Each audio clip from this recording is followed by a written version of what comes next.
Hey everyone, in this video I'll be talking about image extensions in Google Ads, what they are, why they're important, how to add them to your campaigns, and best practices so that you don't get flagged for policy violations. So first things first, to add image extensions, you're going to go to Assets, Associations, Images, and click Add. So from here, you can add image extensions at the campaign or ad group levels. And once we add one, we will be able to see what they look like. So to upload image extensions, simply go to the Upload tab and click Upload from your computer. So I have created a file with the two size variations that you need for image extensions, square and landscape. We'll go ahead and add the square ones first. And then just to show you another way that you can add them, I'll open up the file in another window and we can just drag them and drop them in. So in terms of limitations, you can add 20 total. You want to make sure that the amount of image extensions that you are adding to your campaigns does not exceed 20 with the active image extensions that are still in your campaigns right now. So I actually can't remember how many we have. If we have 7 active image extensions already, we're going to hit a error message when we try to add these. So we'll see how that goes. I wanted to quickly show you how we create image extensions. So you'll see in here, the image extensions that we make are very basic. Google has a lot of rules around policy for image extensions. I'll outline some of them because I've been talking with Google Ads account representatives about this, and one actually sent me an email recently that outlines this pretty well. So we get flagged for text in the image. Google doesn't allow you to have text. Doesn't allow you to have significant overlays. It'll flag logos and things of that nature as well, so you can't add your brand's logo. Basically, it wants really generic images in your image extensions.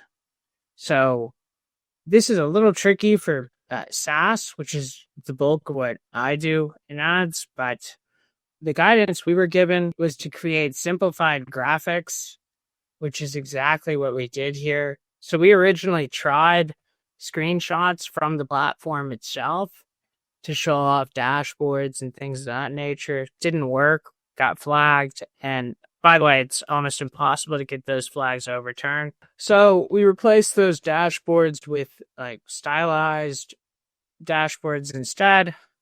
We still have a couple logos, but we made them really small so as to hopefully avoid being flagged again. And then we also had versions without logos, and we're testing adding just a little bit of text into the creative because, it is a dashboard, so we have to have numbers and text.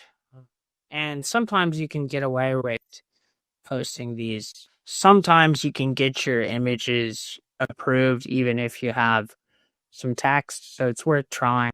Yeah, so once you've created your images, you've uploaded them into the library, you've selected them from the library, you can click Save here, and then you'll click Save. And if you get an error message of having more than 20 image extensions in your campaign, my hack for resolving that error message is to simply duplicate the tab, exit out here, filter for enabled, and pause down until you have only 20 left in the campaign. Once you click save, you'll see the image extensions that you just added.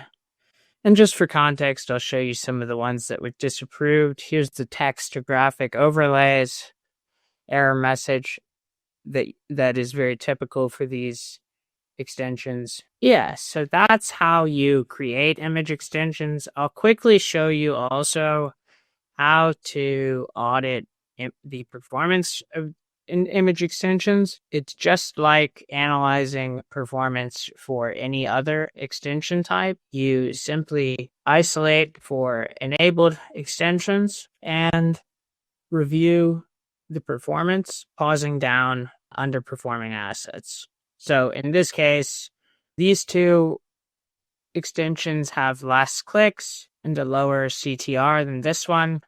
That's average CPC is obviously high, but I also just don't think these variations of people are going to perform particularly well. This is software and we're marketing to developers. So pause that down and give the other extensions more impressions so we can get more data on them. Perhaps later we can go back and re-enable that extension if we see that it had the lowest CPCs of any extension we've tried so far.